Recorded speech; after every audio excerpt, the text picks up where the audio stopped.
Hola, buenas noches, bienvenidos. Soy la doctora Liliana Ciesa, médico asistente de la UCI pediátrica del Hospital Rovaviati, y hoy día nos toca en el capítulo de ultrasonido crítico tener al doctor José Juárez Silva. Él es presidente del capítulo de ultrasonido crítico, él es jefe de servicio del Hospital Barco, asistente de la UCI del materno perinatal. Él es docente del diplomado de ecografía del paciente crítico, es entrenador certificado de ultrasonido crítico y miembro de la unidad de entrenamiento WinFocus y miembro de la Asociación Peruana de Ultrasonografía Crítica. Hola José, buenas noches. Esta noche va a disertar. Buenas noches. Vamos a disertarnos acerca del tema de formación en ultrasonido crítico, presentando las bases para un correcto aprendizaje. Muchas gracias, José. Es un tema muy interesante y con esto inauguramos los temas del capítulo de ultrasonografía crítica. Gracias, Lili. Voy a proyectar mi presentación. Me avisas por favor si se puede ver.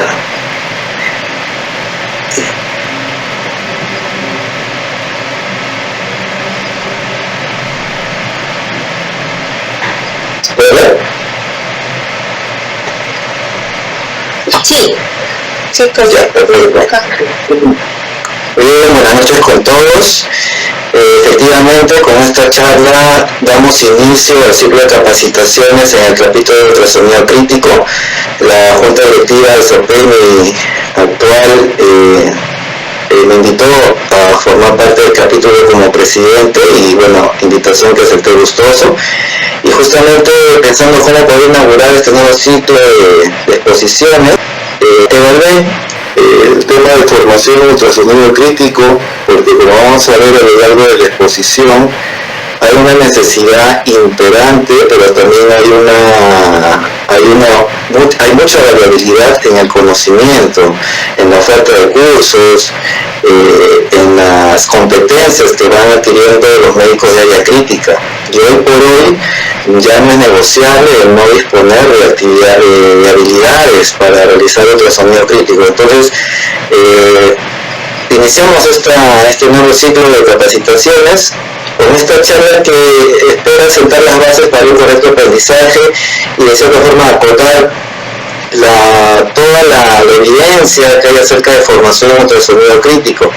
Entonces, ¿cuál es la finalidad de esta ponencia? Es invitar a la reflexión y dar respuesta a las siguientes preguntas. La primera, que creo que cae de madura, ¿no?, es si debo formarme y desarrollar habilidades en ultrasonido crítico. Creo que la mayoría de nosotros sabe que debe formarse y desarrollar habilidades, pero por ahí puede ser que alguien no lo tenga claro. Entonces espero que en la exposición podamos responder esa pregunta.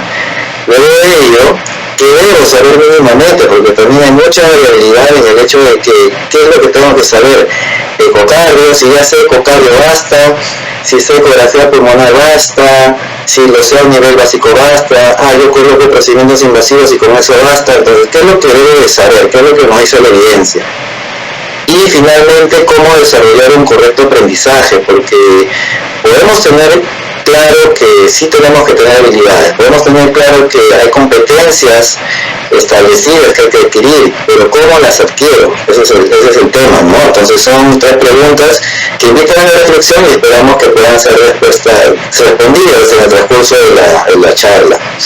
Voy a comenzar entendiendo el ultrasonido crítico como un legado perdurable. Entonces vamos a realizar una visión panorámica de la progresión del uso del ultrasonido en cuidados intensivos desde su introducción hasta la actualidad. Y se darán con la sorpresa de que este tema no es que ha salido el año pasado, hace una década, hace 2 décadas, en realidad tiene más de 4 décadas el inicio del uso del ultrasonido en área crítica. Y para ello vamos a tomar como referencia este artículo que se había publicado el año pasado en Intensive Care, en el cual menciona que el uso del ultrasonido se ha vuelto omnipresente en las UCIs en todo el mundo. Su uso como herramienta para el diagnóstico, monitoreo y guía para procedimientos invasivos ha aumentado notablemente, influyendo en el manejo crítico contemporáneo. Es importante reflexionar sobre la evolución del ultrasonido de cuidados críticos con el fin de trazar la ruta a seguir para que sí plantea tres cuestiones clave en este artículo. Primero, definir las competencias en ultrasonido crítico, el entrenamiento de intensivistas y, como tercer aspecto, el futuro. Importa realmente hacia dónde vamos en el conocimiento, en la adquisición de competencias en ultrasonido crítico. Y me pareció interesante esta gráfica porque aquí resume prácticamente cómo se ha comportado el uso del ultrasonido a lo largo de 4 décadas. Estamos hablando de la década del 80, en el cual comenzó a usarse el ultrasonido dentro de las UCIs, ¿no? Pero inicialmente por médicos no especialistas. Esto motivó que saliera, por ejemplo, este artículo en el año 83, en el cual evaluaron 107 pacientes en la UCI, ¿no? Y usaron ecografías que no incluían la evaluación cardíaca, pero sí presión abdominal, evaluación de fusión pleural, otro tipo de hallazgos abdominales. A través de la bordeja abdominal uno podía también identificar la fusión pericárdica, ¿no? Entonces, pero sin hacer ecocardio. Entonces, les traía esta imagen más que para revisarla, sino para incidir en el hecho de que la descripción del uso de ultrasonido es bastante antigua. Entonces ya tenemos, voy a repetir, 4 décadas con este tema y dónde estamos, ¿no? O sea, hay que reflexionar un poco en dónde está cada uno de nosotros en cuestión del conocimiento del ultrasonido y hacia dónde apunta. Realmente es importante que inicie la información si es que no la he iniciado. Si ya la inicié, es importante que certifique. Si certificado a nivel básico, es importante lograr un nivel avanzado. Entonces son cuestiones que invitan a la reflexión. Luego, en la década del 90, ya comenzó el conocimiento, ¿no? Inicia el ultrasonido en UCI, es decir, ya realizado por médicos de área crítica. Y aquí tenemos un estudio, una revisión pionera del ICES en el año 93. Y resaltar también que en la década del 90, si bien es cierto ya se había introducido el uso de ultrasonido, los médicos que venían haciendo ultrasonido tenían un entrenamiento informal, es decir, buscaban aprendizaje, ¿no?, de habilidades y competencias, pero sin seguir un programa de formación, porque esto era nuevo en la década del 90, o sea, uno tenía que ingeniárselas para saber ultrasonido. Eso pasaba obviamente en países desarrollados, ¿no? Entonces el conocimiento inicialmente fue informal. Ahora, lo que pasaba en la década del 90 en los países desarrollados es lo que ahorita estamos viendo en nuestras UCIs, ¿no? Porque el entrenamiento que estamos viendo en la actualidad es un entrenamiento que hay pocas ofertas, es cierto, formales, pero la gran mayoría está aprendiendo de una manera informal, en la transmisión de conocimiento de uno al otro, y muchas veces el que transmite el conocimiento también aprende de una manera informal. Entonces estamos viviendo esa década del 90 en la actualidad en algunos escenarios, no en todos obviamente. Y como les mencionaba, este artículo del ICES del año 93, aquí mencionaba que se hizo el estudio de ultrasonido en 150 pacientes, de los cuales 33, es decir, 22%, en 22% de esos pacientes los hallazgos de ultrasonido tuvieron impacto en el diagnóstico, el plan de trabajo y terapéutico. Entonces recomendaba que el estudio de ultrasonido rutinario puede alterar el plan terapéutico en hasta un cuarto o 25% de los pacientes críticamente enfermos admitidos a UCI, de tal manera que el estudio de ultrasonido debe ser realizado de forma amplia en esos pacientes. Es una recomendación del año 93. Entonces, aquí, como podemos ver en esta lámina, el año 93 Liechtenstein incluyó una valoración bastante exhaustiva de patología, principalmente pulmonar, pleural, evaluar abdomen para ver exceso hepático, colicitis aguda, etcétera, ¿no? Sin embargo, en su criterio de exclusión no tomó en cuenta el ultrasonido cardíaco. Eso era todavía un poco más avanzado para la época, ¿no? Pensar en que se podía hacer ultrasonido cardíaco, o pensar que un médico no cardiólogo podía hacer ultrasonido cardíaco, ¿no? Pero se comenzaron a reportar estudios usando ultrasonido en otros órganos. Entonces, esto es bastante antiguo, como debo repetir. Y llegamos a la década del 2000, donde ya se comienzan a desarrollar proyectos educacionales, ¿no? Para el uso de ultrasonido por intensivistas, ¿no? Pero ya lo que inicialmente en la década del 90 fue un entrenamiento informal, ahora ya estos programas educativos ya sentaron las bases para un entrenamiento formal y se publicaron una serie de competencias, como vamos a ver ahora, pero la desventaja es que estas competencias no estaban estandarizadas. De una sociedad científica a otra sociedad podían establecer sus competencias, pero no necesariamente iban a coincidir en todas, entonces no había una estandarización, que eso sigue siendo un problema hasta el año 2021, como vamos a ver. Y también se comenzaron a desarrollar programas de certificación. Entonces las diferentes sociedades, la americana, la europea, la canadiense, la australiana, comenzaron a emitir, entre otras, ¿no? Programas de certificación. Entonces cada uno obviamente bajo sus propios criterios, bajo las propias competencias que ellos estimaban conveniente que los médicos de la crítica deberían obtener, ¿no? Entonces ya comenzamos a ver una explosión de artículos innovadores, ¿no? Acerca de qué competencias debería tener el médico de la crítica en ultrasonido. Entonces ya no estamos hablando de si es necesario en esta época hacerlo, sino estamos hablando de qué debo saber el ultrasonido. ¿Me entiendes? Entonces ya la pregunta cambió, ya no es si es necesario, sino qué ultrasonido debo saber.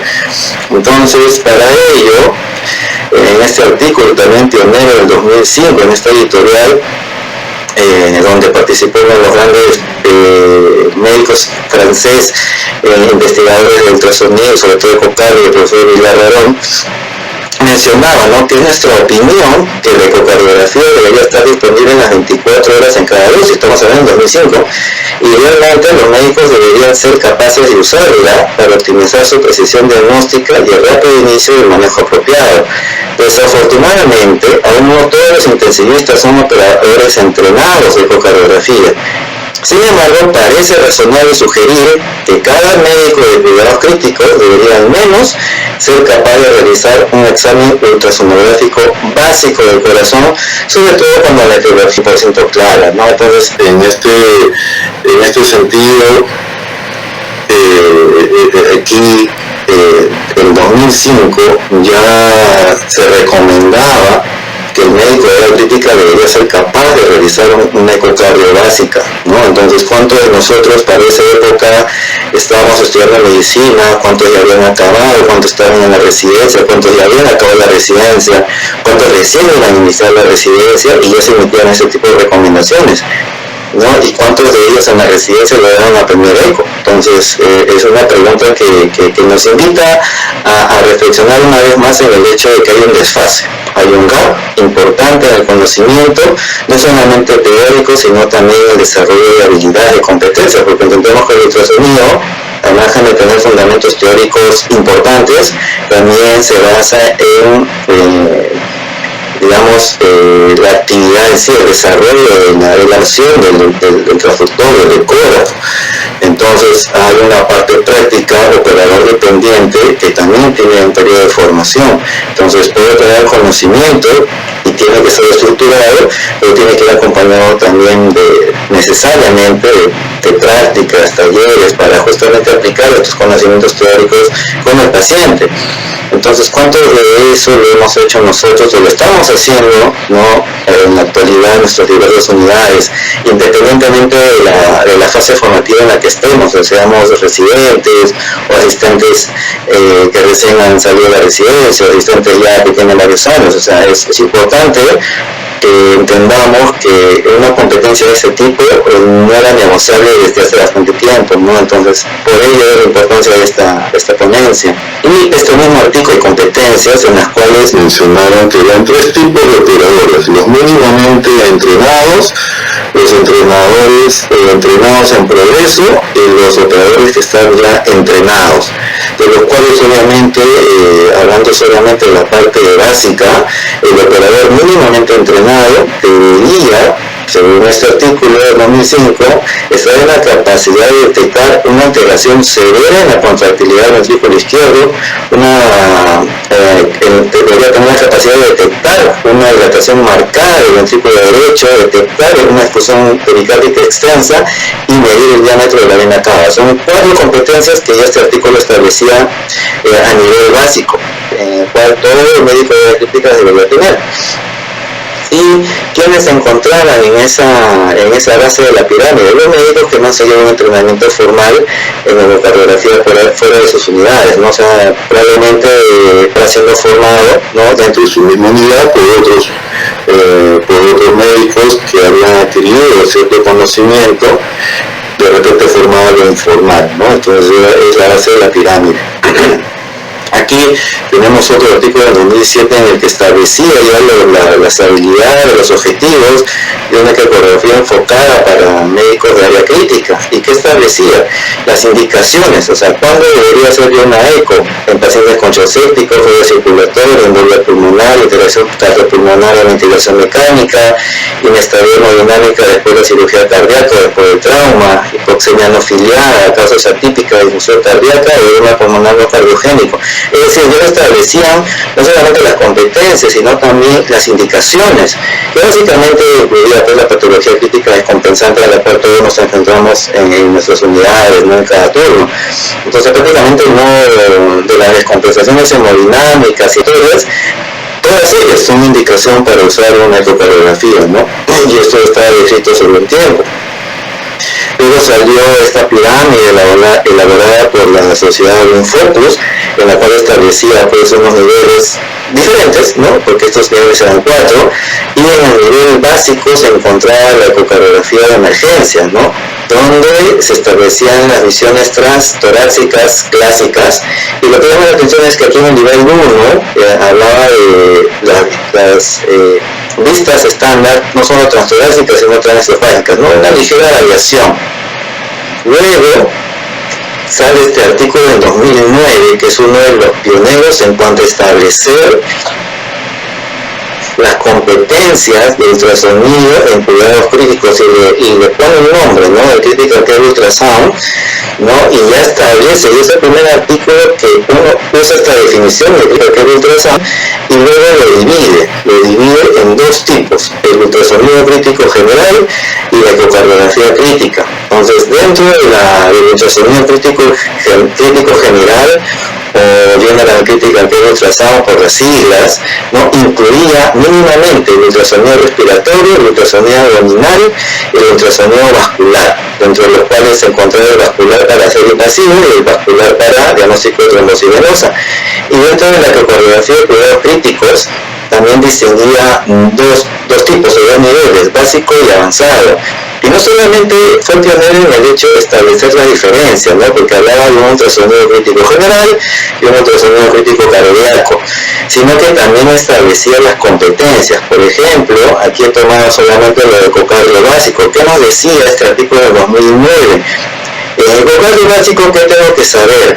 Los patrones ecocardiográficos, el tamaño del ventrículo izquierdo y función sistólica, ¿no?, los patrones de contracción ventricular izquierda, el tamaño global de la función sistólica del ventrículo derecho, la evaluación de fluido pericárdico y los signos de taponamiento, el tamaño y la evaluación respiratoria de una cara inferior, y aquí mencionaba el uso del color Doppler básico para evaluar regurgitación valvular severa, ¿no? En este caso incluía el Doppler. Como vamos a ver después, hay otros protocolos también de ecocardio básica que no incluyen Doppler, ¿no? Pero lo interesante es que ya se establecían las competencias mínimas. Pues estamos hablando de un ecocardio básico, y para nosotros poder lograr función sistólica del ventrículo izquierdo, dilatación del bebé, evaluar fluido pericárdico, lo primero que tengo que saber es vistas. Entonces, ¿cuánto de nosotros sabemos obtener una buena vista cardíaca? ¿No? Porque muchos tal vez nos adelantamos a ver, ya tenemos el cálculo de volumen sistólico, no con la histórica, pero ¿cuántos realmente tenemos la competencia en poner el traductor de una ejecutiva de 4 cámaras o de un paro external? Entonces, tiene que ir de la mano, ¿no? No puede ir en conocimiento, en ultrasonido, disgregado de la parte práctica, ¿no? ¿no? Y aquellos que ya tienen ese conocimiento, esa habilidad práctica por algún curso, cuántos de ellos lo han venido desarrollando y poniendo en práctica en sus guardias, ¿no? Porque uno aprende la ECO, obtiene un diploma y ahí quedó, ¿no? Entonces, ¿cuántos de ellos lo aplican? ¿Cuántos de los que ya tienen un diploma están comprometidos en la formación de ultrasonido en sus unidades de una forma esquemática, programada? Entonces, son preguntas al aire que nos quedan como reflexión, ¿no? Porque algo tenemos que hacer. Este artículo también es interesante porque establece cuáles son los síndromes en los cuales yo necesito competencias básicas en ecocardio: hipovolemia severa, falla ventricular izquierda y derecha, taponamiento, regurgitación valvular masiva durante el arresto cardíaco, después del arresto cardíaco. No, yo establecía incluso los hallazgos. Entonces yo los invito a revisarlo, porque la idea no es revisar en detalle, sino mostrarles cómo evaluar la evidencia. Y este artículo también es interesante porque establecía las competencias en ecocardio avanzada, que no vamos a entrar en detalle, pero las establecía, ¿no? Fue un artículo, como les repito, pionero, porque establecía las competencias, y no solamente de ecocardio, sino también pulmonar, abdominal, lo que hemos visto, vascular, ¿no? Establecía preguntas que tenían que ser respondidas de acuerdo a la valoración cardíaca, y con eso podías obtener un mejor enfoque en cuanto al estado de inestabilidad hemodinámica que podía tener el paciente. Eso fue en 2009. Luego siguieron saliendo más artículos. Este es un artículo de 2011 en el cual mencionaba, ¿no?, el entrenamiento de coreografía de cuidados críticos. Mencionaba que el elemento clave del diseño de un proceso de entrenamiento es definir explícitamente los objetivos. Entonces, si uno quiere armar un programa de entrenamiento masivo, ¿no?, hablando como sociedad, o quiere armar un programa de entrenamiento en sus respectivas unidades, ¿no?, porque ustedes tienen un UCIs donde hay asistentes, donde hay residentes, donde no todos saben ECO, unos saben en nivel básico, otros nivel básico, ¿no?, otros de repente son experimentales. Lo primero que uno tiene que elaborar es los objetivos. ¿Qué quiero conseguir, ¿no?, qué conocimiento quiero adquirir en mi programa, en mi proceso de entrenamiento dentro de la unidad, ¿no?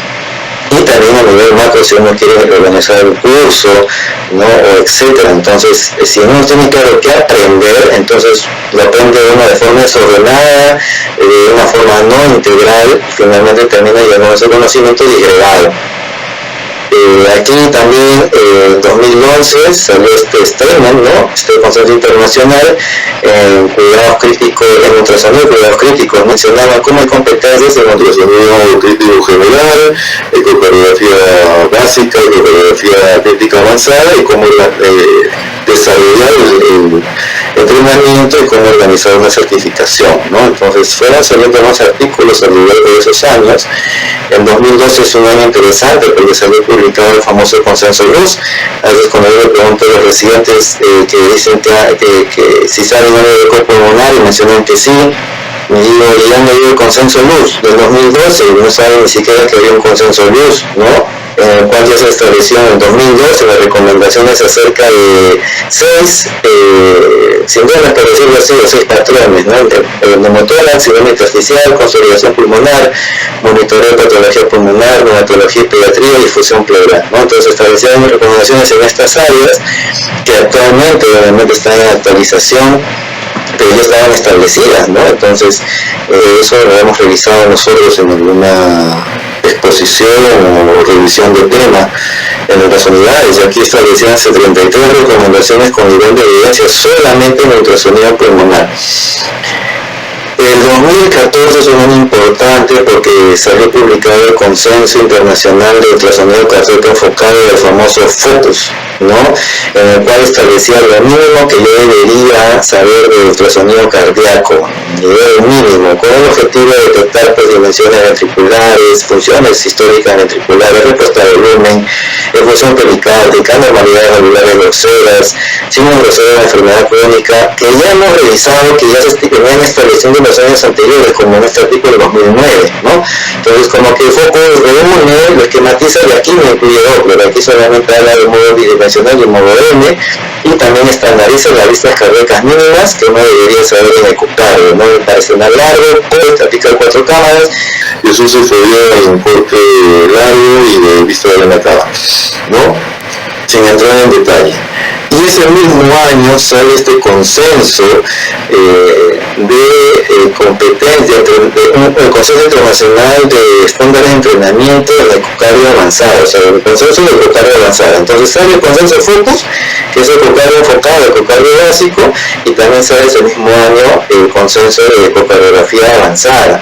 También aquí el profesor Miguel Arón fue parte del equipo de la ronda de expertos que desarrolló este consenso, ¿no? En el cual mencionaba que la ecocardio avanzada es realmente más compleja y requiere más tiempo de entrenamiento, usa técnicas de medición que son usadas adicionalmente por cardiólogos, ¿no? Y menciona que mientras que la competencia en ultrasonido general, donde incluimos el ecocardio básico, es considerado como una habilidad estándar para el intensivista o ultrasonido general, la ecocardio avanzada es una habilidad inicialmente opcional que requiere una formación especial y competencias adicionales, ¿no?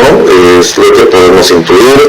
Establecía que la ecocardiografía es el conocimiento y la adquisición de habilidades en ecocardiografía es un continuo que parte a nivel básico, avanzado hasta el nivel de experto. También mencionaba las ventajas y desventajas del uso de ecocardio transtorácica, transesofágica, mencionaba que se requiere un mínimo de 100 estudios completos de ecocardio transtorácica o 35 de transesofágica como parte del entrenamiento del ecocardio avanzado, establecía los escenarios clínicos, ¿no? Y los objetivos a desarrollar según cada escenario, ¿no? Y también estableció una serie de preguntas que deberían ser respondidas en la evaluación exhaustiva a través de un ecocardio avanzada, ¿no? Entonces es importante que tengamos en cuenta estas guías. Debemos revisarlo para saber de qué estamos hablando cuando usamos el término de ecocardio básica y de qué estamos hablando cuando usamos el término de ecocardio avanzada. Entonces, si usamos Doppler para medir volúmenes históricos o valorar la función diastólica o calcular presiones pulmonares, estamos hablando de flujometría, estamos hablando de ecocardio avanzada. Entonces, y para eso se necesita una buena vista, si no mi medición va a salir falsa o me puede inducir al error.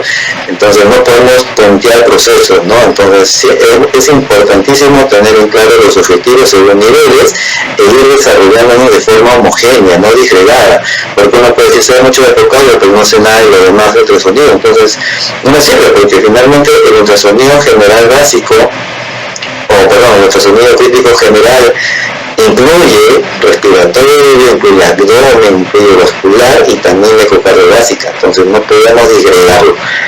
Y bueno, esto también fue una revisión sistemática interesante, ¿no? En el 2018, en la cual evalúa o compara los programas de entrenamiento y las competencias en ultrasonido. Entonces, una primera distinción fue aquellos países que tenían un programa nacional de entrenamiento, donde estaba Canadá, Alemania, Países Bajos, programa de Suiza, Reino Unido y Estados Unidos, pero había otros países también de Europa donde no había un programa nacional de entrenamiento, ¿no?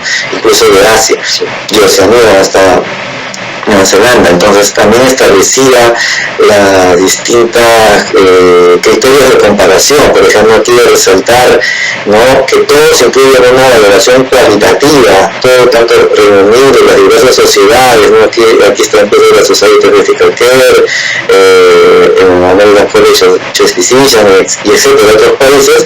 La valoración cualitativa era algo estándar, pero cuando uno incluye medición cuantitativa, por ejemplo, Reino Unido lo incluía, pero el resto no, salvo ahí por ahí, Países Bajos y Polonia. Cuando habla de Doppler, también es variable, porque Reino Unido lo incluye, la Society of Critical Care sí lo incluye, y otros países incluyen, otros no. Entonces hay bastante variabilidad, y eso me refería donde no está estandarizado. Si no se han establecido competencias, las sociedades han desarrollado sus criterios de certificación, no hay una homogeneidad, ¿no?, entre todas las sociedades. Entonces mucho va a depender de dónde uno quiera aplicar, ¿no?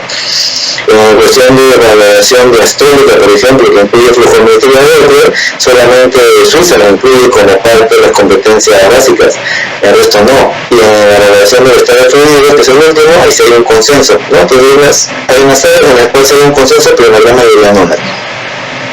Y finalmente llegamos al año 2020, donde salen publicadas estas recomendaciones. Ya han pasado desde la década del 80 hasta la década del 2020, pues 40 años, ¿no?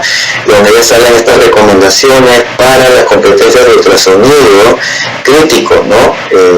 Y habla de un programa de entrenamiento, y estas recomendaciones salió publicada por la Sociedad Europea de Medicina Intensiva, en la cual se reunieron 32 expertos en crítica por ultrasonido, y los resultados finales incluían 15 recomendaciones relacionadas a ecocardio, 5 recomendaciones en ecografía de tórax, 4 que implicaban abdomen, y también el diagnóstico de trombosis venosa profunda y accesos centrales. Entonces, por ejemplo, a nivel de ecocardio, dividía, el acuerdo acerca de qué incluir como competencias core, qué no incluir, y donde no hay acuerdo. Entonces he señalado aquí en azul las competencias que están incluidas dentro de la ecocardiografía. Por ejemplo, ¿no? Hablamos de síndromes, hipovolemia severa, falla ventricular izquierda, falla ventricular derecha, taponamiento, coplanal agudo, anormalidades valvulares severas, que como verán es más de lo mismo, no varía tanto de lo que habíamos revisado en 2009. Acerca del ventrículo izquierdo pequeño, en una forma cualitativa, función sistólica en una forma cualitativa, patrones de contracción en una forma cualitativa, y aquí incluye Doppler, ¿no? En la cuestión de evaluación valvular. En el ventrículo derecho, que tengo que saber tamaño, que es una evaluación cualitativa, y función sistólica, y aquí implica unos criterios, unos indicadores cuantitativos, que es el TAFE y la relación del tamaño del ventricular derecho versus el izquierdo. Y en enfermedad valvular también incluye el Doppler, y en el caso de la vena inferior hablaba del tamaño, que es una variable cuantitativa, y la lesión respiratoria. Por ejemplo, no hubo consenso acerca de usar el ultrasonido para ver la pericardiocentesis, ¿no? Y no incluye, ¿qué no incluía? Por ejemplo, en este artículo del 2020 no incluía el método cuantitativo de evaluación de fracción de eyección, no incluía función histórica, patrones de contracción, enfermedad valvular de forma cuantitativa, etc. O sea, discriminaba cuál era lo que mínimamente tenía que saber y aquello que no debería incluir en lo mínimamente básico, ¿no? Entonces, como verán, lo básico prácticamente hay un estándar que ya tiene varios años y no que se ha venido revisando con las diversas guías. Aquí tenemos ecuación de ecografía de tórax, también establece algunas recomendaciones de qué incluir: el síndrome de consolidación, de fusión pleural, de síndrome intersticial y neumotórax, y en procedimientos en drenaje de las efusiones pleurales. Aquí consenso para incluir la traqueotomía como competencia básica. No incluía el ultrasonido diafragmático como competencia básica, porque estamos hablando de competencias core, o sea, mínimamente, que uno mínimamente debería saber. No incluía el diafragma como dentro del nivel básico. En ecografía del abdomen, básicamente detección de fluido libre, ¿no? La relación del volumen vesical, hidronefrosis y el drenaje de asitis, ¿no? En caso de procedimientos. Y en ultrasonido vascular hablaba de síndrome para detección de trombosis venosa y accesos vasculares tanto a nivel femoral, yugular, y en el caso de arterias radial y femoral. Es decir, establecía las competencias mínimas ya de una forma más estándar, ¿no? Y es una recomendación de la Sociedad Europea acerca de qué es lo que debería saber en ultrasonido crítico. Por ejemplo, ¿qué no incluía dentro de lo básico? Bloqueo nervioso, ecografía hemodética, lo óptico, ¿no? Y no hubo recomendación para incluir el doble transcranial como una modalidad de ultrasonido básico, ¿ya? Pero por lo menos sí distinguió cuáles eran las competencias básicas que debería tener, ya haciéndolo de una forma global. Y llegamos finalmente a este artículo que le mencioné, que ha sido usado como base para la exposición, al año 2021, donde salió otro consenso en el cual establecía las habilidades básicas del ultrasonido de cabeza a pies, ¿no? Requerido por intensivistas. Un artículo que salió publicado en Intensive Medicine en el 2021, al año siguiente de la recomendación de la Sociedad Europea, ¿no? Y sale otro consenso de recomendaciones también por la Sociedad Europea de Critical Care Medicine, ¿no? Y aquí se establecen 74 recomendaciones: el cerebro, 20 para el pulmón, 20 para el corazón, son 20 para el abdomen y 7 para el ultrasonido vascular, ¿no? Con el objetivo tenían de determinar las competencias básicas, ¿no?, para el ultrasonido de cabeza a pies realizado por médicos de área crítica. Entonces, obviamente la invitación es para que lo puedan revisar en forma particular, en una forma estructurada, establecer en sus actividades académicas, ¿no?, una revisión de qué competencias uno debería saber, porque era importante que ustedes tengan un mapeo de qué es lo que tienen que saber y dónde buscar la referencia de aquello que necesitan saber antes de iniciar el programa de entrenamiento, ¿no? Entonces aquí, por ejemplo, en tórax habla de recomendaciones para neumotórax, efusión pleural, falla respiratoria, donde hablaba de los conceptos de pérdida, reducción de la aireación pulmonar, ultrasonido de vía aérea, ultrasonido diafragmático. En el corazón hablan de igual, función sistólica ventricular izquierda, derecha, efusión pericárdica, hipovolemia severa, ¿no?, y valvulopatía severa. En el caso del abdomen hablan de síndromes aórticos, evaluación de sistema urinario, trauma, abdomen agudo no traumático, abdomen agudo traumático, ¿no?, etcétera. Y también habla de recomendaciones para la evaluación cerebral, ¿no?, en caso de hipertensión intracraneal, muerte cerebral, vasoespasmo, estrés isquémico, ¿no?, o alguna otra patología intracerebral. Y también en el caso de ecografía vascular habla de la canulación venosa y de la trombosis venosa profunda. Si dan cuenta, los temas están ahí ya definidos desde hace bastante tiempo, que están de full consenso. ¿Qué debo saber y qué debo incluir dentro de lo básico y qué no incluye lo básico, ¿no? Entonces los invito a revisar estas guías que hemos presentado. Entonces, una vez hecho toda esta revisión, sé que tengo que saber ultrasonido mínimamente en un nivel básico, sé qué competencias tengo que obtener en base a lo que hemos revisado, y los invito una vez más a que ustedes también lo revisen. Y ahora, ¿cómo adquiero las competencias necesarias en ultrasonido crítico? Y de manera personal, me he atrevido a desarrollar esta pirámide de competencias en ultrasonido crítico en base a un análisis cualitativo de los residentes que vienen rotando en la UCI materna. Pero en la UCI materna recibimos residentes de diversa especialidad, también tenemos residentes rotantes de UCI, de emergencia, y dentro de las actividades académicas ya se ha instaurado la exposición de los asistentes en un tema de su expertise. En el caso nuestro hay 2 días dedicados a taller de ultrasonido, ¿no? Y la pregunta sale, ¿no?, ¿qué saben de ultrasonido? Entonces, hay muchos residentes que han respondido que no saben nada, y no saben nada porque no hay quien les enseñe.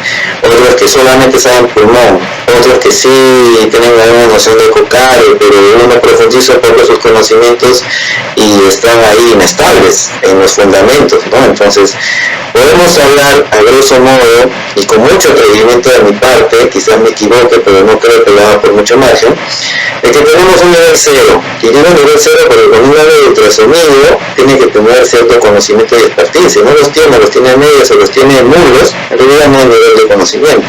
Entonces, en este nivel 0 tenemos a aquellos que tienen un conocimiento nulo o incipiente sobre ultrasonido. Y la reflexión personal que les invito es que ustedes se sintieron mismos en el estado. Luego tenemos el nivel básico, el nivel 1, lo llamado así, aquellos que tienen un conocimiento básico informal, es decir, aquellos que sí tienen una vista cardíaca, pueden reconocer un patrón respiratorio pulmonar normal, pero ¿dónde lo adquirieron?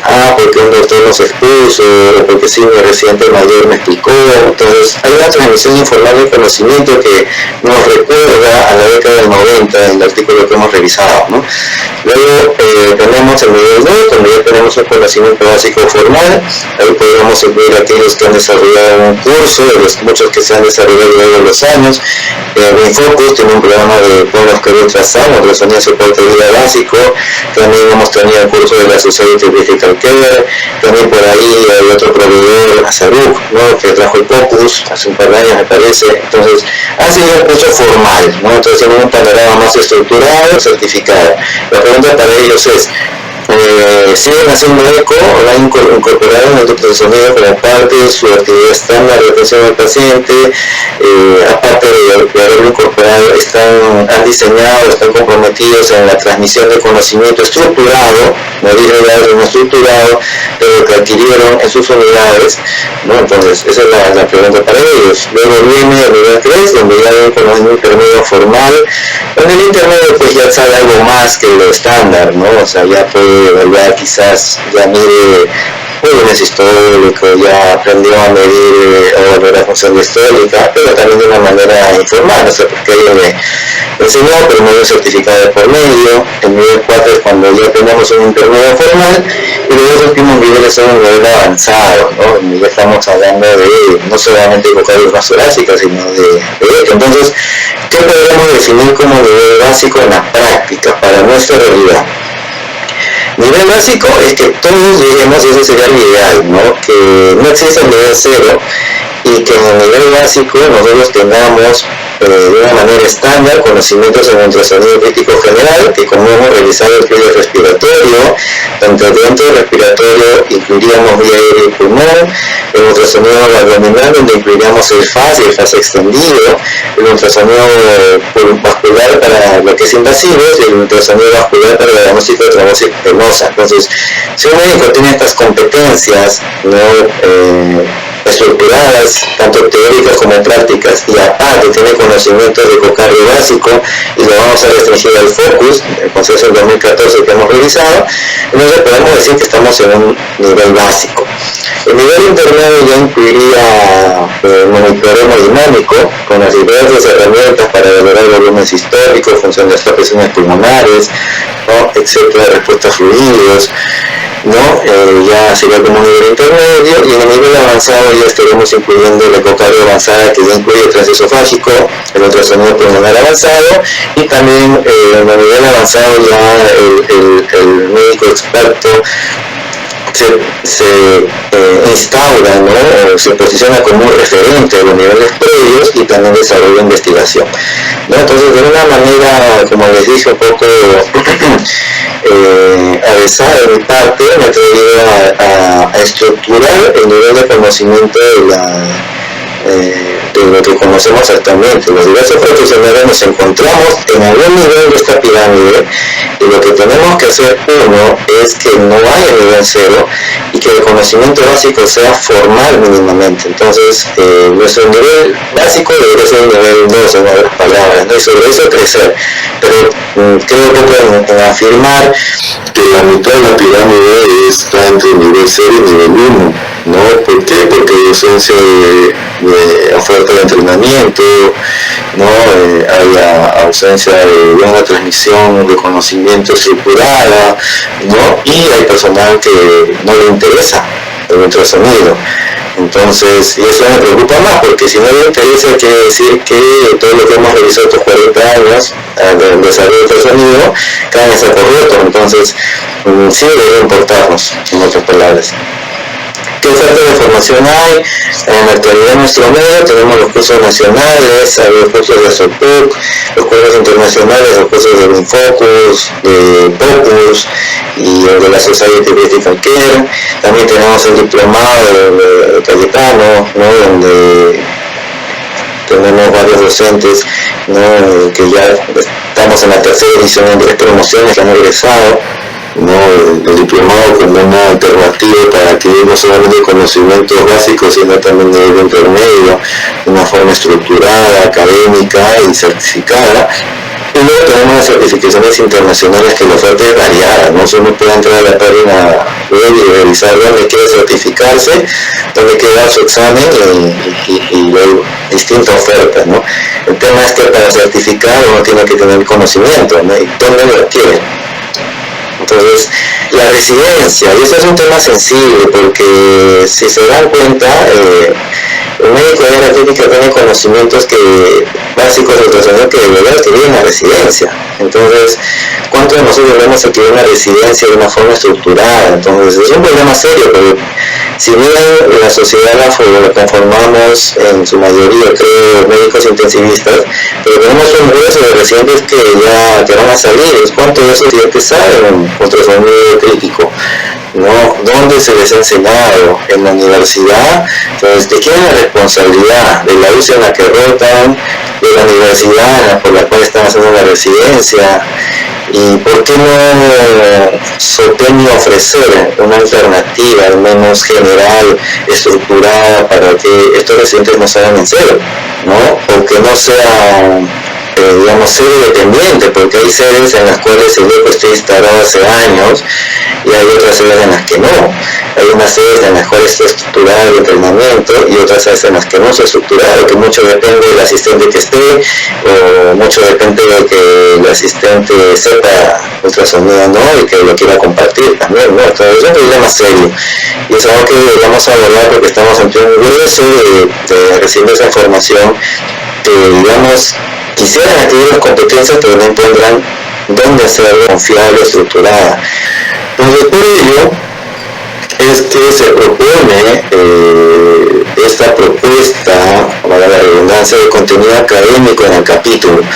Entonces, se ha propuesto a nivel del capítulo que a lo largo de este año al menos nos centremos en adquirir de una forma ordenada y esquemática a través de estas sesiones webinars mensuales competencias mínimas, ¿no? Entonces eso todavía está en programación y digamos que los módulos ya se han establecido, ¿no? Entonces manera para comenzar es importante que todo médico que desarrolle ultrasonido sepa principios físicos. Entonces, ¿cómo es posible que yo tenga una vista apical y no sé optimizar la imagen, o no sé cuál es la física básica del ultrasonido, o no sé el concepto de impedancia, de interacción del ultrasonido progresivo, de diferentes modos ecográficos, o la forma de generar y optimizar la imagen? Entonces es imposible hablar de realizar ultrasonido sin saber cómo funciona. Entonces no es negociable los principios físicos. De ahí un segundo módulo sería respiratorio, un tercer módulo ultrasonido cardíaco, un cuarto módulo ultrasonido abdominal y vascular, y un módulo 5 de procedimientos de ultrasonido. Entonces planteamos realizar estos temas de esta forma. De repente el orden puede variar, ¿ya? Pero la idea es que en el año podamos revisar de forma esquemática, estructurada, las competencias mínimas que debería tener un médico de crítica. Pero eso tratamos de abordar a la base de la pirámide, que puede convertirse hasta el 50% de la misma. Pero también tenemos médicos que ya tienen un nivel intermedio de conocimiento, que ya quieren desarrollar más habilidades. Entonces para ello podemos, tocando temas un poco más profundos, que no vayan en desmedro de esta estructura más básica, de tal manera que SOTEMI, a través del capítulo de ultrasonido, pueda posicionarse como una alternativa en la adquisición de conocimiento estructurado para que todo médico de crítica que no tiene o lo tiene un nivel muy elemental, ¿no?, conocimiento en ultrasonido crítico. Entonces los invito a participar de las actividades mensuales del capítulo. Tenemos este objetivo de desarrollar este programa estructurado, ¿no? Y tenemos las personas para poder hacerlo. Por ejemplo, aquí me acompañan en el capítulo como vicepresidente el doctor Salim Rodríguez, que es uno de las pioneros en el uso de ultrasonido, con amplia expertise en el desarrollo de planes académicos, es el coordinador del diplomado de Cayetano, ¿no?, del liceo, y maestro de muchos, incluyéndome, ¿no?, el gran amigo, que el año pasado fue presidente y aceptó los 2 años de ser vicepresidente. Tenemos como secretaria a la doctora Irina Ciesa, médico pediatra, que está moderando actualmente la ponencia, que también es una médico con amplia experiencia en ultrasonido, en constante formación, desarrollo de talleres, una amplia capacidad de docencia. tenemos a un escándalo ampliamente conocido por nosotros, ¿no? Con mucho desarrollo en lo que es la parte hemodinámica de COCAR, igual que el doctor Moisés Vidal. Como representante de regiones tenemos al doctor Juan Pinedo. Recordar que el doctor Moisés Vidal tiene un nivel de COCAR avanzado, así que nos puede aportar mucho para aquellos médicos de la sociedad que estén interesados en saber más, que ya tienen conocimientos en focus y quieren desarrollar más conocimiento, ¿no? Doctor Juan Pinedo, como mencionaba, representante de regiones, él trabaja en Chiclayo y al sector gustoso, seguía formando parte del capítulo. El doctor P también es parte del equipo docente del diplomado de Cayetano, miembro de Infocos, y el doctor Cassim Vázquez, colega de la maternidad, que ya aprobó su curso de Infocos y está a la espera de hacer el curso de entrenador.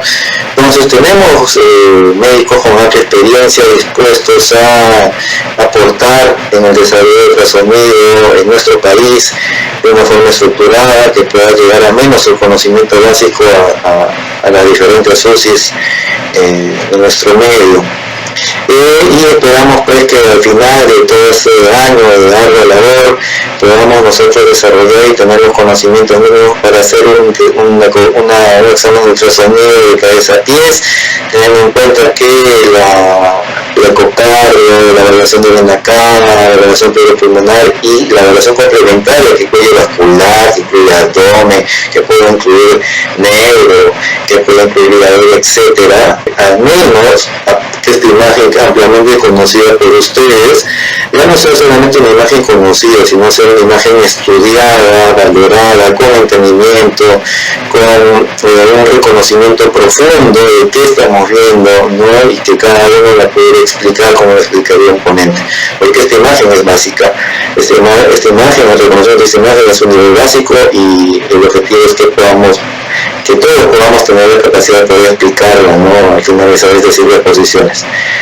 Y bien, eso sería todo de mi parte. Espero que se hayan cumplido los objetivos, ¿no? De las 3 preguntas, que ha sido necesario saber el ultrasonido, que necesito saber y cómo obtener el conocimiento. Muchas gracias.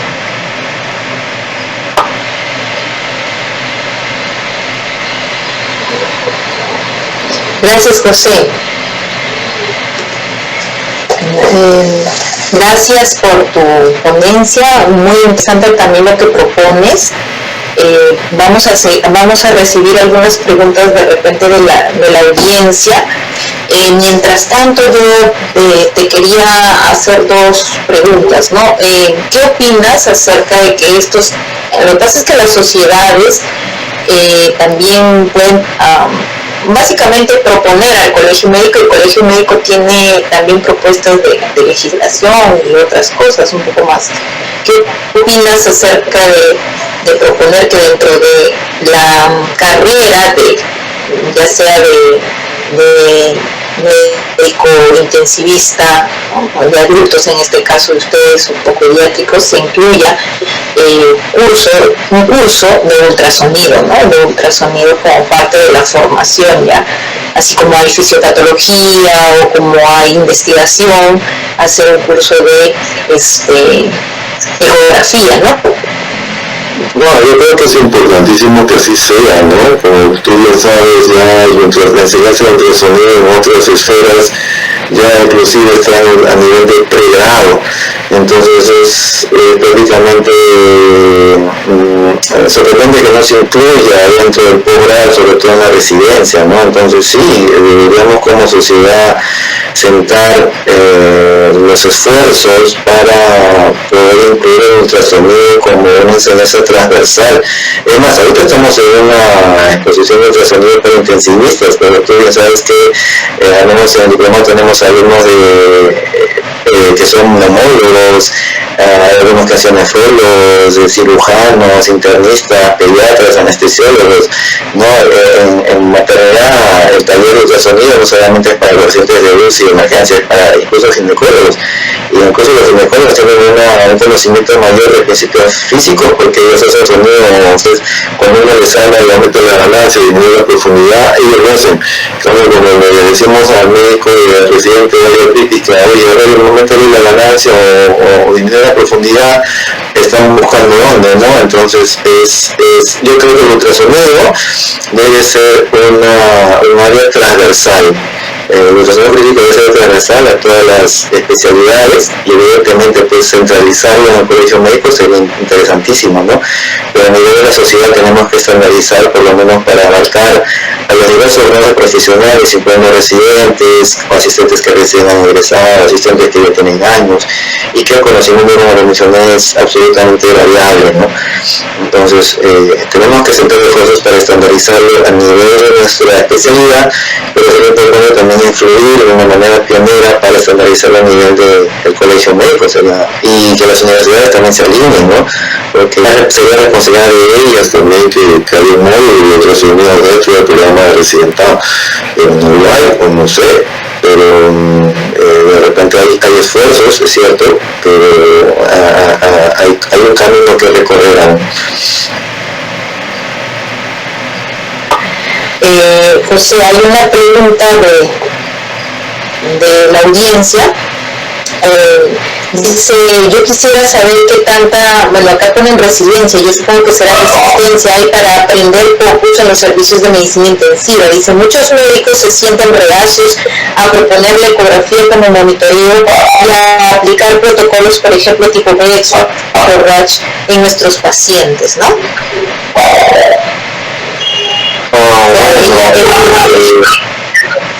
Que hay alguna de utilizar la ecografía, ¿no? ¿Cuál es la opinión? La resistencia de utilizar algunos asistentes. Bueno, sí, en realidad no debería haber resistencia, ¿no? Porque como hemos revisado, la aplicabilidad de ultrasonido tiene 4 décadas, los beneficios están demostrados y las sociedades las recomiendan, o sea, la sociedad americana, la sociedad europea y las diversas sociedades de otros países recomiendan el uso de ultrasonido y han establecido competencias, de tal manera que oponer resistencia, no sé si suene mal, pero quizás colinda muy estrechamente con el desconocimiento, ¿no?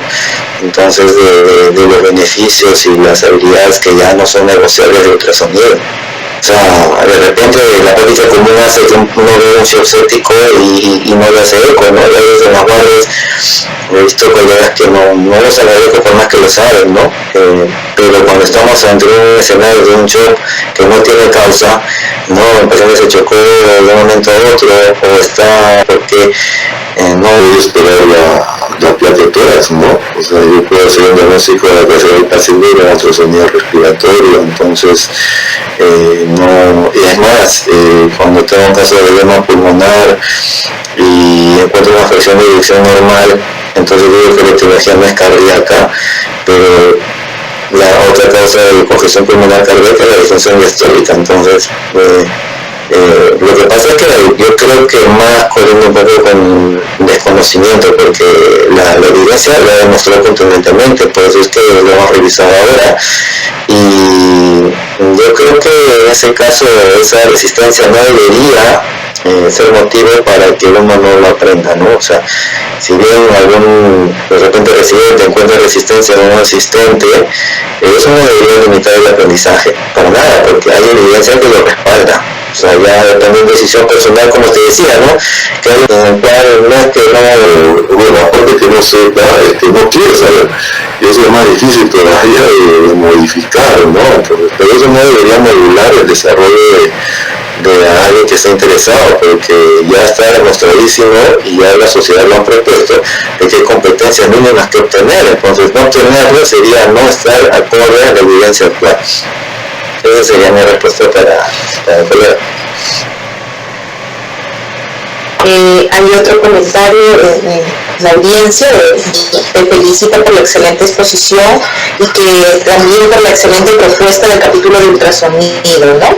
Dice que actualmente SOPEMI junto al Colegio Médico deberían hacer un curso obligatorio para todos los intensivistas del país como parte de la recertificación en cuidados intensivos, con el objetivo de que las UCIs y sus intensivistas a nivel nacional tengan los mismos beneficios, ¿no? Entonces, bueno, creo que es una propuesta que se puede hacer, ¿no? Básicamente es todas estas reuniones tienen que salir un plan que ayude a la mejora, ¿no? A la mejora continua de la formación. Sí, estamos atrasados. Agradezco la pregunta y el comentario, ¿no? De Donald, sí, efectivamente, debería haber una propuesta más formal, más integral, más contundente, más masiva, ¿no? Donde llegamos al punto de que si uno no sabe ultrasonido no puede dar certificar, ¿no? Hay un camino a seguir algo ahí porque estamos, digamos, en niveles muy incipientes en cuanto a legalidad y formalidad, pero podemos ir absorbiendo esas cosas en el camino y tratar de como sociedad establecer la ruta, ¿no? O sea, sería realmente va a implicar pues cierta capacidad de gestión a nivel macro, pero creo que sí lo podemos hacer porque hay voluntad, ¿no? La Junta Directiva actual está muy sólida, ¿no? Y el resto de presidentes capítulos también, ¿no? Entonces se cuenta con el apoyo del past president de una manera activa, entonces hay una labor continuada que hace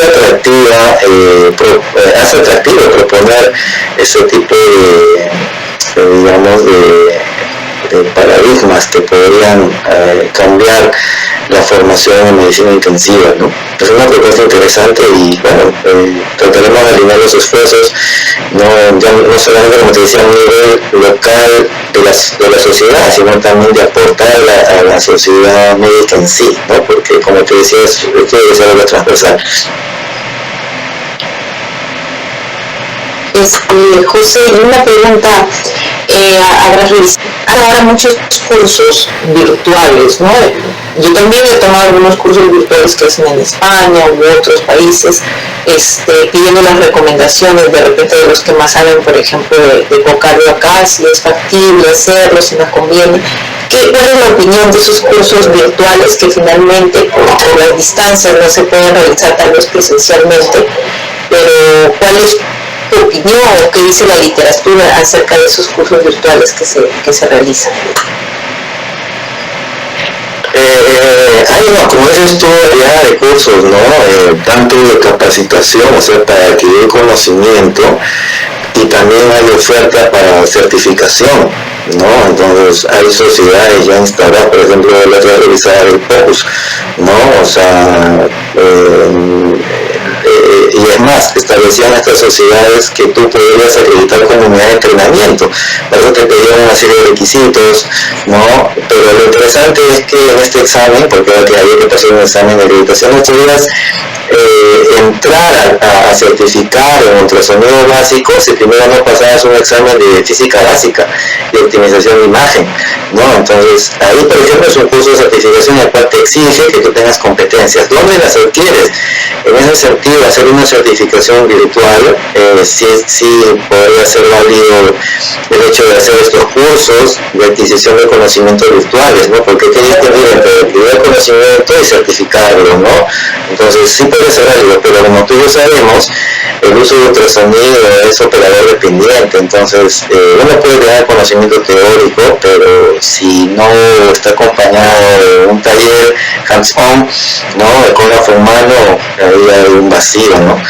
De hecho que los cursos virtuales nos ayudan a profundizar en ciertos temas, ¿no? Creo que son válidos, pero la puesta en práctica del uso de ultrasonido implica forzosamente talleres con el ecógrafo humano, ¿no? O simuladores también, o sea, hay bastante evidencia del uso de simuladores, pero no podemos hacerlo de una forma virtual netamente, ¿no? Acá hay varios comentarios y preguntas hablan acerca de que muchos de las unidades de cuidados intensivos no hay ecógrafo, y que tampoco se hacen las gestiones al respecto, ¿no? Y también acá el doctor Moisés Vidal habla de que lo que mencionábamos, ¿no? Que el residentado médico de medicina intensiva se debe incluir, ¿no? Como parte de la formación del intensivista, y que actualmente ya existen rotaciones exclusivas del médico en formación de ecocardiografía, ¿no?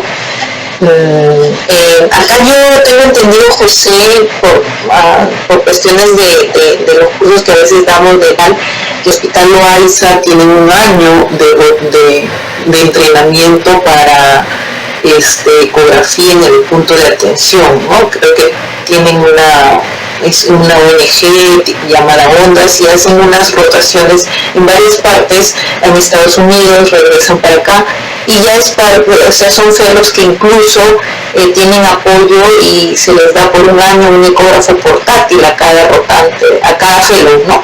Que hace su rotación. Eso sucede en Loaiza, en emergencia Loaiza. Luego me enteré y justo les comentaba a los colegas que hacían ecografía. Entonces o sea, ya están incluyéndose en este tipo de formación, ¿no? Cómo adquirirlas o cómo hacerlas un poco que estén a la mano de todos, ¿no? Para que esto ya sea parte del entrenamiento del médico intensivista, ¿no? Bueno, sí, efectivamente, y antes de comentar lo que tú mencionas, lo que mencionaba el doctor Vidal también es importante porque se han abierto caminos, o sea, los residentes en el objetivo de búsqueda de adquirir conocimiento, porque entienden la necesidad y entienden que estarían incompletos si no tienen conocimientos formativos en ultrasonido, han buscado su ruta, ¿no? Y muchos de ellos, y los cuales yo me incluyo también allá porque soy de residencia, no me hice la rotación de dosis cardiovascular y me fui a rotar ecocardio. Y esa rotación me sirvió para coger vistas, ¿no? Porque los cardiólogos no hacen tanto monitoreo hemodinámico. El cardiólogo lo que hace es vistas, mide sus paredes, mide la válvula, ¿no? Pero no hace tanto monitoreo. El monitoreo lo aprendimos luego en las UCIs, ¿no? Y ahora cada vez más recientes, como mencionó el doctor Vidal, ya tienen una rotación de ecocardio, ¿no? Pero justamente ahí viene el hecho de que a veces creer, no es el caso de todos, pero uno puede creer que porque yo soy ecocardio yo sé todo. Y hemos revisado que el ecocardio es parte de, ¿no?, un programa más integral de ultrasonido básico. Y lo que tú mencionabas acerca de Loaiza también es parte del esfuerzo de los residentes en hacerse camino, porque yo tengo conocimiento, lo decía en el 2 de mayo, allá hay un grupo de residentes y de asistentes de emergencia que tienen una rotación también en el extranjero. Entonces han formado un núcleo sólido en el cual ya han instalado como formación la rotación de ultrasonido. Lo que desconozco si a nivel de la residencia, de la especialidad, se ha establecido eso como parte de la currícula, pero al menos como parte de la sede docente, sí, esa alternativa es casi obligatoria, creo, no lo sé, pero ya se instaló a lo largo de los años. ¿Por qué? Porque todo parte de que uno de ellos fue a rotar, ¿no? Trajo la oportunidad y cada residente y formaron una unidad, técnicamente una unidad de ultrasonido, entonces, y ya forma parte de la práctica habitual porque pasan visitas en el ultrasonido, y es lo que debería hacerse. Entonces no debería haber resistencia, sino que hay que hacerse camino, y eso es lo malo, o sea, uno tiene que buscárselas para adquirir conocimiento. Entonces por eso es que en este esfuerzo vamos a tratar de estandarizar el conocimiento, que al menos vea al capítulo como una alternativa para adquirir ese conocimiento teórico. Ojalá que podamos hacer talleres, ¿no? Eso va a requerir mucho más esfuerzo, pero bueno, creo que somos, o que formamos parte del capítulo, creo que podemos hacerlo de una manera estructurada. También las negociaciones están muy avanzadas para lo que es para el concurso precongreso ultrasonido de la Sociedad Critical Care, ¿no? A través de la Sociedad Americana, ya están las negociaciones muy avanzadas para que se traiga ese curso precongreso de ultrasonido básico, ¿no? Entonces también están invitados el programa, ¿no? Entonces hay bastantes cosas por hacer para estandarizar. Como mencionaba en la exposición, a veces todo es UCI dependiente, no solamente UCI dependiente, sino sede dependiente. Entonces, este es el ideal, que todas las sedes funcionaran igual. Y el hecho de que no hay ecógrafo en las unidades es terrible, porque como no hay ecógrafo, no hay necesidad de aprender. Y si alguien por ahí se quiere formar, adquiere conocimiento de cómo lo practica y consolida. Entonces, hoy por hoy, toda unidad debería tener su ecógrafo, ¿no? A ver, o sea, tengo preguntas más. Preguntan, ¿cómo ve el futuro de llegar a la UCI? Buenas noches, dice, ¿se podría en el futuro llegar en UCI a una ecografía crítica intervencionista como procedimientos tipo URBI? ¿Qué opinas? Eso ya formaría parte de un programa avanzado, ¿no? Porque en realidad, ¿qué implicaría ahí?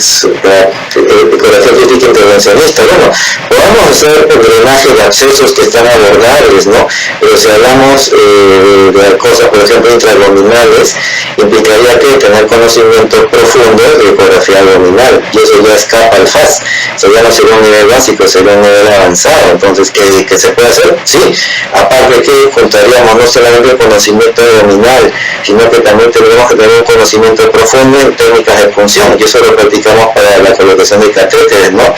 Pero bueno, tendríamos que solamente abocarnos a un corte longitudinal, o fuera de plano, o en plano, sino también hasta los cortes oblicuos, ¿no? Entonces, digamos que habrían dos pilares de conocimiento: un ultrasonido abdominal avanzado y el manejo avanzado de procedimientos secundarios, ¿no? Y yo creo que eso sería parte de la cúpula de la pirámide a nivel avanzado, porque eso se podría hacer, es parte del futuro, ¿no?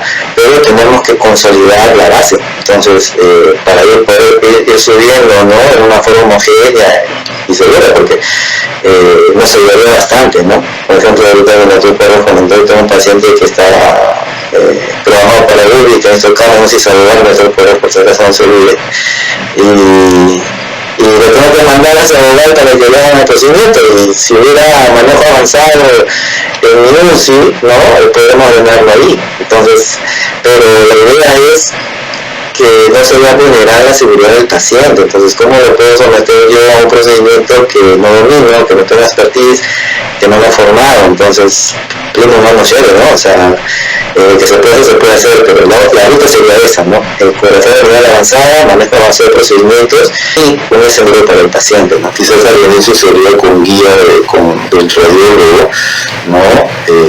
Que no es intervencionista de repente, pero podría ahí supervisar el procedimiento, ¿no? Sobre todo a la hora de obtener la imagen. O sea, sí se podría hacer, pero implica pues un proceso. Claro, y José, también recordar que nosotros hacemos una ecografía funcional y que no negamos de que los especialistas ya formados para ya la ecografía anatómica van a tener que entrar también a ver a nuestros pacientes, ¿no? Nosotros hacemos ecografía para resolver preguntas y para soluciones en ese momento, pero tal vez ya para identificación de órganos u otras cosas vamos a necesitar al especialista. Así es, ¿no? Es formación. Es de formación, claro, especialistas que se han formado para tal fin, y como tú dices, parte de la gestión de la calidad es que el especialista que haga tal o cual procedimiento esté entrenado para tal fin, para cuestiones incluso legales, ¿no? Para tal fin que se realice, y también tratar de que avancemos la parte básica y luego ya pensar en otra mucho más, ¿no? Yo creo que todavía falta camino para sentar la parte de las bases de la ecografía y ojalá se pueda avanzar y luego ya pensar en lo otro, pero tenemos a los especialistas en eso, ¿no? Que se forma para tal fin, ¿no? Así es. Hay otra pregunta, ponen acá: buenas noches, ¿hay algoritmos de destete en el que se considera la ecografía transtorácica durante la evaluación del crítico?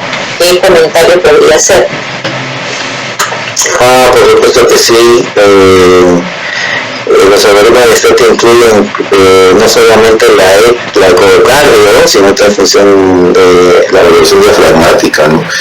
Entonces todos esos son temas que están en boga, y dentro del ecocardio incluyen la valoración de función diastólica, y como repetía, para valorar función diastólica, si yo quiero tener mi famosa relación prima, tengo que usar Doppler, y no solamente el Doppler pulsado, sino el Doppler tisular, y para eso tengo que tener una vista adecuada de 4 cámaras. Entonces todo se va construyendo desde lo básico, ¿no? Entonces sí hay aplicaciones, definitivamente hay algoritmos, ¿no? El tema es no solamente saberlo, sino aplicarlo, y para aplicarlo de una forma estructurada tenemos que adquirir competencias estructuradas también, ¿no? Y de hecho que ese puede ser un tema también dentro de la como nivel intermedio avanzado, ¿no? El tema de uso de ultrasonido para el ventilador mecánico es un tema súper interesante que se puede plantear de manera de simposio, ¿no? A lo largo de los intervalos, ¿no? De los temas que conformarían la base de la pirámide, ¿no? La idea es que se pueda satisfacer a toda la pirámide, ¿no? De otras actividades, pero como había énfasis en el nivel básico, ¿no? Pero sí, de hecho que sí, eso es un tema que planeamos tratarlo como un simposio. Así es, José. Bueno, excelente ponencia. Me alegra mucho que se haya hecho ese plan, creo que está muy bueno. Yo creo que se pueden hacer talleres, como tú dices, aparte de la parte teórica que se va a brindar. Y bueno, ya estamos empezando. Muchas gracias por tu exposición. Esperemos que sigamos avanzando en el capítulo, José. No sé si tienes algunas palabras finales para dar por terminada la sesión. Sí, bueno, agradecer tu moderación, Lili, siempre participando con amiga como tú, ¿no? Y profesional, y invitarte también a que empujemos, ¿no? El cargo con todos los miembros del equipo del capítulo, porque tenemos un reto por delante, ¿no? Que quizás ha pasado desapercibido, pero que nos puede estallar en cualquier momento, ¿no? Y la verdad es que entristece ver a residentes que no saben nada de ECO, ¿no? Porque no hay alguien que les puede no solamente decir lo importante que era, sino qué hacer y cómo, ¿no? Entonces creo que podemos aunar esfuerzos en base a la experiencia que manejamos para que absorber parte del problema, ¿no? Y agradecer también los comentarios de las preguntas de los que han participado de la exposición, invitarlos a formar parte de cada taller o simposio mensual, ¿no? Invitarlos también a que estén atentos al precongreso que va a ser en octubre, el sí o sí, el contenido básico, ¿no? Está, como les digo, muy avanzada las conversaciones con la Sociedad Holistic Healthcare, y nada más, que estén expectantes y agradecer la atención y el tiempo que le han destinado a este inicio de actividades del capítulo. Ya, José, muchas gracias. Y bueno, esta es una nueva metodología, ¿no, José? Hoy día sí, esta metodología. Pero se han conectado en su mayor momento más o menos 141 personas. Muchas gracias. Entonces ya estamos para el siguiente tema. Pasando. Muy bien, hasta luego, buenas noches. Hasta luego, buenas noches.